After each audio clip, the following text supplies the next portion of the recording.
Oh, it was booming. Any amount of work. Prices were good. Plenty work. Yeah. Were you on your own, or did you have people working for you as Oh, I well? had up to 50 people working for me at one time. Yeah. And what's left of that now? Three. Three. Three. Two on myself. And where do you have your own office? I did. Don't have it any longer. I now work out of a container.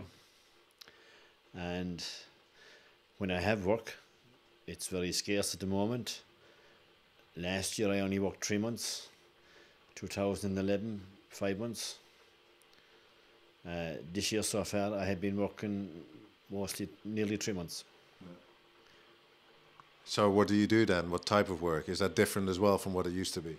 No, You with, take anything? I take anything that I get. I can do housing conversions to shop fit outs, to factory fit outs, to pharmaceutical fit outs, which I'm at the moment. Yeah.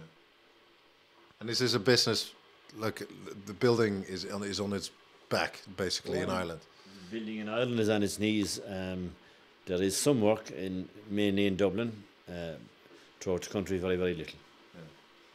But why do you want to stay in building if there's so little perspective on real work? Or is there anything else you could do? Well, I'm a carpenter by trade. I've been in the building all my life.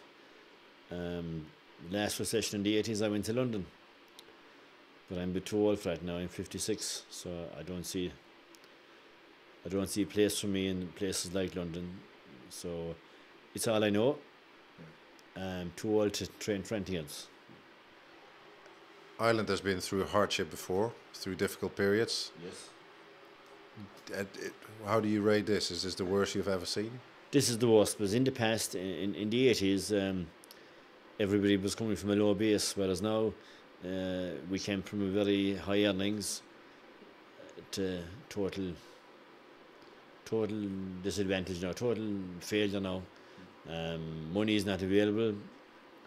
Banks are not at all helpful. Government officials are absolutely pathetic.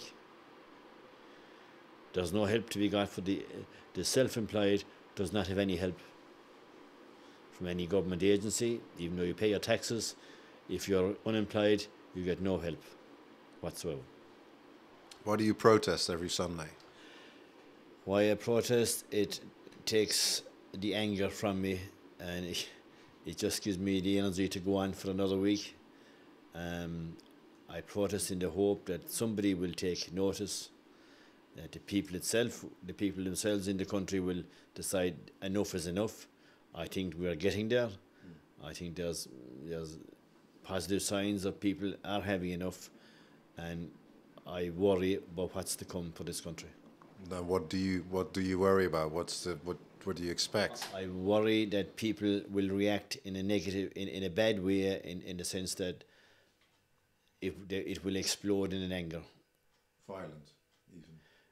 I hope not, but I feel it could happen because people are being put to the pin of their collar. They're being hammered. The working class are being hammered for the sins of the rich class. A lot of Irish people protest with their feet to basically leave. Is that something, you said you worked in London before, is that something you could or would do again? No, not at my age. My daughter has, my niece and nephews have gone to London, Australia and Canada. So it's the next generation down that are moving. How does it make you feel? Because it's such a typical Irish thing almost. It's sad because we have a great country here if it was run properly. If there was fairness, we'd have a good country. It's sad to see the young people, the best people are leaving. Countries need youth to keep itself going. Our youth are immigrating, and I don't see anything that will bring them back. I don't see anything coming up that will bring them back. Certainly, why would anyone come back to this country at the moment with the way we're being run? At the same time, immigration is like a pressure valve. It's like if people haven't had gone, so unemployment figures would have been even higher. Oh yeah, it's saving the government a lot of embarrassing questions by people emigrating. Our Minister for Finance, Mr. Noonan, said it was a lifestyle choice. It may be for some, But for the vast majority, if not all, it's not a lifestyle choice. Yeah, with their backs against the wall. Yeah. Certainly from the people that I know that have emigrated, family included, it certainly wasn't the lifestyle choice, and I think that comment is typical of what our government are at. You're protesting against a bank bailout. What's the alternative? What should have happened? We should have told the banks, we should have liquidated the banks and start again. Iceland did it, and they're back in the markets. They're back, you know, they're self-sufficient again. We take what we're told to do by the Troika and by Brussels and our ministers and our MEWPs, take what's given out to them without question. Difference with Iceland is that you are in the euro.